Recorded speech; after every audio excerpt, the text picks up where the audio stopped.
Yeah, hello. So you're welcome back again to the third session of the art of storytelling for freelancers and creators. I've always been Jacob Osae, and I'm so excited to come your way again for the next session. And today I have a bit issue with my Zoom, so I'm doing a live video recording for the class for today. So I hope you bear with me and follow through. So we've done so much things from day one. uh, in the first session, we did an introduction to the course, the purpose of this masterclass, why storytelling is so important, qualities of a good story, how to be a good storyteller. So we've done all those amazing stuff. So if you've missed any of those things, you want to go back to the YouTube channel and get it and learn from it.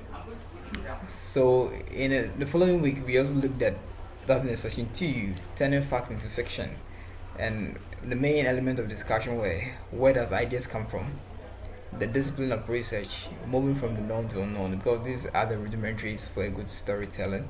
Because mostly every story is a precipice or is based on the premise of an idea. It's an idea that springs up stories, and basically that is what we discussed last week in the second session of the art of storytelling for freelancers and creators.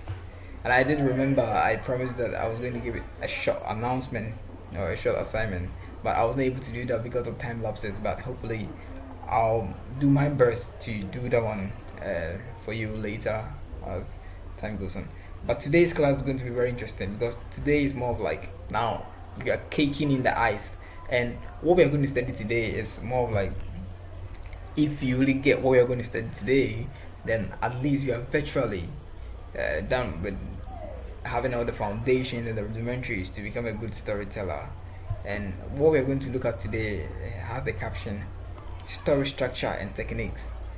What is the structure of a story? You know, the focus of our masterclass is about prose, which is storytelling.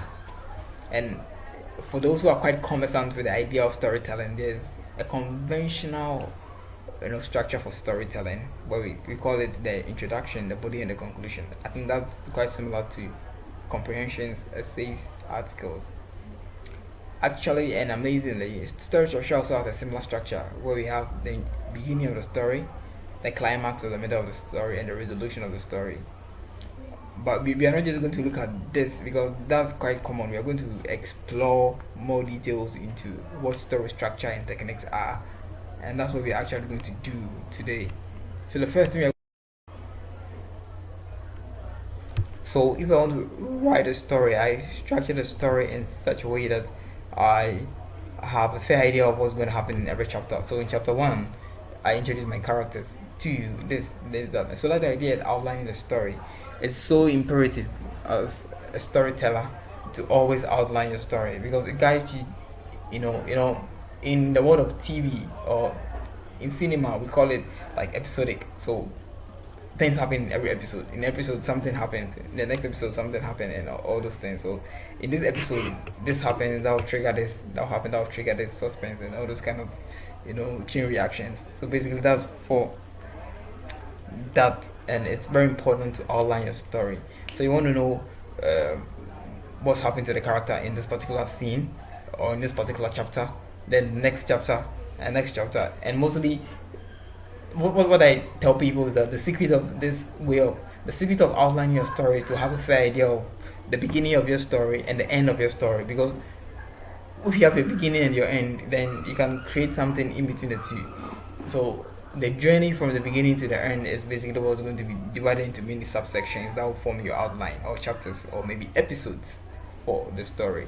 So that is the idea for outlining of your story, which is very imperative. The next thing we will look at is being authentic and realistic. Yes, so mostly, though we are writing stories that are fictional, the mantra or the modus, acceptable or the magna carta is that try and be as realistic as possible, and this is something that comes easily to people easily. You can't really possibly but mostly the art of storytelling requires that we be as realistic as possible. So if you're creating a story about a family, you want to actually explore the reality of family life for people.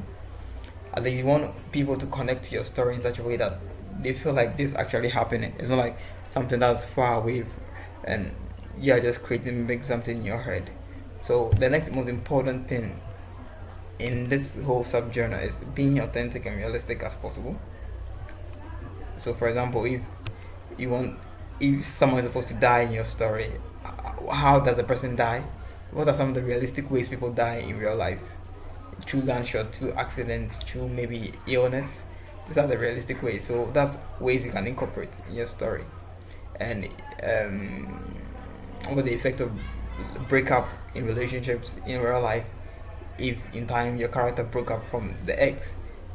Mostly when people go through breakups, what are the things that actually happen? So those elements of realism are those things that are going to be transcribed into your story. Even though it's a fictional piece, mostly we feel it's good to give it a realistic urge so that at least a lot of people can have this kind of nexus to it and feel what you actually want to communicate to them.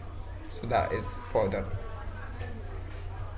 The next thing that we also look at is balancing humility and authority. As a creative writer, one thing that I've been so proud and so excited about is the ability to create characters, and you don't have no idea what's happening to them, but I'm telling you this was going to happen to them because I'm the master of the plot. So I say, you have expectations for a particular character. You may have fallen in love with a particular character, but I determine what happened to the character because I am the master of the plot. I'm the creator of that character. That character lives in my world, lives in my universe, and lives in my cosmos. What I desire to do to the character is what actually happens. And in other cases, some audience have the influence on things that happen to characters in the more severe cases. But in most cases, when you are writing a novel or writing a short story, since it's not really something that's already out there, you don't have a fandom or audience already about the story. The characters are now fresh, primordial, and pristine. They are now coming up. You have so much power and authority of what happens to the character. Currently I'm writing DNA, which is coming out next year, and I felt some characters have been in the story for a long time, so I want them to die. And mostly, it's not really fun for me, but I feel it's natural. It's a natural progression of life. People die, right? So they ought to die. And also, it also gives me freedom to be able to focus on other characters, because when there's so much characters in the story, you have to dedicate so much time for each character, because I've painted all the characters in my room, so I know this character, this happened to him, this happened to him, so this boy has gotten to this stage. Sometimes like you are tired, so the best way to give you a bit of freedom is to let them die away. And yeah, and that's one kind of freedom for us, because it's so much work. So balancing humility and authority. So you are trying to tell a story to your audience, but in the same time you have the authority to decide what happens to the characters. Your audience don't have so much authority, even though they are actually the people you are still writing the story to.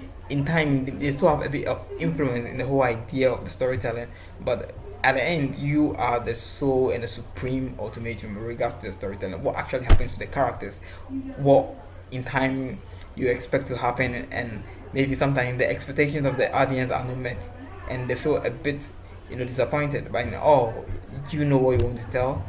And as a master of creativity, you should be able to deliver an infallible piece of work in that particular construct. Great. So the last thing we want to look at is today is how to avoid cliche. Cliche basically means something that is already known, something that's common.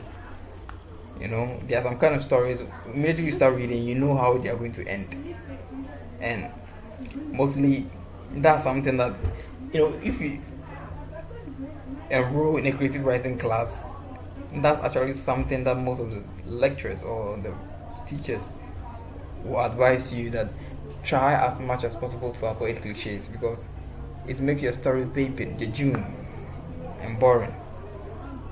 A cliche is something that we all know, something that's been used for a long time, constantly being used, and it makes your story too trite. Mostly there was a time in African literacy where I observed that most of the movies that were shown on TV were the same monotonic, like the same structure, like witchcraft and all this kind of thing. So like we didn't watch movies again because we know that most of the stories are the same line, and it took some time for a new shade of creativity and ingenuity to be injected into the creative writing storytelling in Ghana and a bit of Africa. And that's actually what we are saying, that be very creative in the way you tell your story.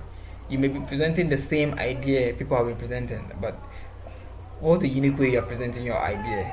And that's actually something that will make you stand out as a storyteller. Always find interesting and intriguing creative ways of presenting your idea, of telling your story. So maybe you want to tell a normal love story, but in this case, the lady is not totally human. She is half human and half marine. And because of that marine nature, she has paranormal abilities. And mostly, with regards to her life as an aquatic, she will have to sacrifice the beloved, and all these kind of things happen. So you can create something interesting, intricate, either magical, realistic, fantasy, or Afrofuturism in its own construct. Just try to avoid cliches. Always, anytime you have the instance where you would have to succumb to cliches, just don't be complacent enough. Try hard to avoid it, and always try and use creative and ingenious ways of telling a story. And that's the only way you can actually stand out as one of the best in this world. So that's basically all for today. So we have explored the subtopics in story structure and techniques, and hopefully this week I'm going to give you a bit of a short assignment. I'm going to give you a premise, and from that premise you're going to create a story, having explored, having followed all these three sessions of storytelling. You should be able to write a story of no more than 3 pages with the premise: the last time I saw him, dot dot dot. So you're writing a story with a premise, or with a prompt: the last time I saw him, dot dot dot. So that's the first statement: the last time I saw him. Anything can happen. There's so much you can do with this. The last time I saw him. The last time I saw him, he was married. The last time I saw him, he was in prison. The last time I saw him was about to get into the university. So basically, there's a story about someone. So the last time I saw him, so it's more like it gives you the opportunity to do a little bit of flashback and looking at what's happened to the life of the person, how you know the person, the kind of thing that connects you to the person, and basically all those kind of thing that comes with it. And that's the amazing nature about this. Yeah. So let's get work on it. I can't wait to read your entries. I can't wait to read your stories. So the headline for this is next week Sunday. I'll make my emails available on the platform. Emails available on Gmail. You can send me a mail anytime. You need any help to roll this out. I'll be really so willing to assist you. And let's get this going and be the best writer you can ever be. Thank you very much for your time, and enjoy a lovely day, and make sure you spend time to watch this and spread the word. Bye bye.